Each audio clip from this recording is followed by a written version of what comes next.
Okay, in this video we're going to talk about the epithelial tissue. So epithelial tissue, also called epithelium, is basically a sheet of cells that are all tightly bound together, and these cover body surfaces or cavities. There's two major forms. We have covering and lining epithelia that you find, let's say, covering your whole body, like skin, or lining the internal surfaces of your body, like all along your respiratory tract or all along the inside of your digestive tract. These would form the walls of those spaces. Now, the glandular epithelia are involved with lining the ducts of a gland. Things like salivary glands or your pancreas have epithelial tissues that line those ducts. And they even make part of the secretion that we'll talk about here in a minute. Some of the major functions of epithelial tissues are to protect, absorb, to filter, to excrete, and excretion is elimination of wastes, to secrete, salivobious secretion, and some epithelia are involved with sensory reception, so they're used to pick up information in your body. Now, the epithelial tissues of our body have 5 distinguishing characteristics. We say they have polarity, specialized contacts, they're supported by connective tissue, and this is because epithelial tissues are avascular. So A meaning lacking, vascular means blood vessels. So avascular means that epithelial tissues do not have blood vessels within them. This is why that they're supported by an underlying connective tissue. That's because the connective tissues can bring in the blood vessels and nutrients that can basically nourish those epithelia. But epithelial tissues are innervated, which means they get nerve supply. So that you do find nerves within epithelial tissues. Also, epithelial tissues have a high regenerative capacity.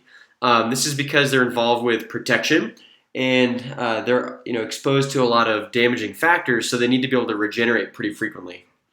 So polarity refers to the fact that epithelial tissues have a top and a bottom. The top is what we refer to the apical surface. Now, the apical surface is this upper free side, or you can also call this the side that's exposed to your surface or cavity. So an example of where you'd find this would be, if you look at your skin, the side of the cells you're looking at when you're viewing your skin externally is the apical surface of those epithelial cells. And then deeper, those epithelial cells would be attached by their basal surface to an underlying basal lamina of basement membrane, and then that would be attached to an underlying connective tissue. Now, both surfaces differ in their structure and function because the apical surface is involved with secretion and protection and absorption, whereas the basal surface is involved with attachment and also transportation of certain materials. Now, epithelial tissues need to have lots of specialized contacts. So going back to when we talk about the intercellular junctions of chapter 3, we said we had tight junctions and desmosomes. Remember, tight junctions were involved with waterproofing, so that water can't pass between cells. And desmosomes were involved with very strongly holding cells together. So we find that epithelial tissues have a lot of these because we really need those cells to be tightly bound together and not pass substances between them.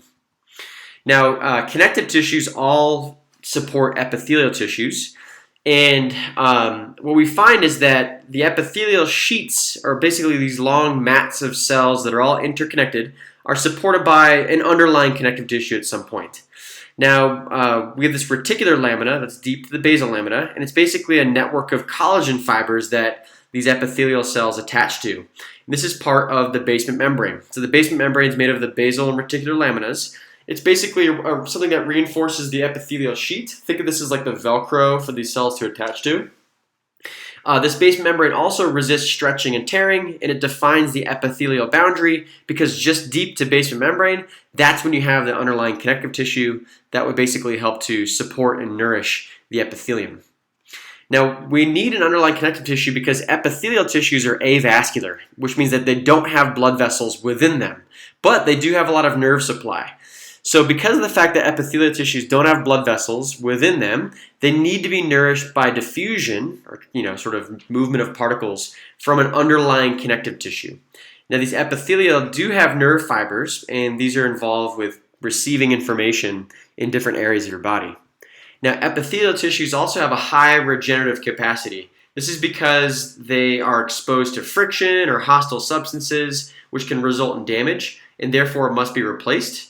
And it requires an adequate amounts of nutrients as well as cell division to adequately replace those epithelia Something else that stimulates the regeneration of epithelial tissues is this loss of apical basal polarity or broken lateral contacts. That way the tissue knows that there are spaces that need to be filled in with new cells.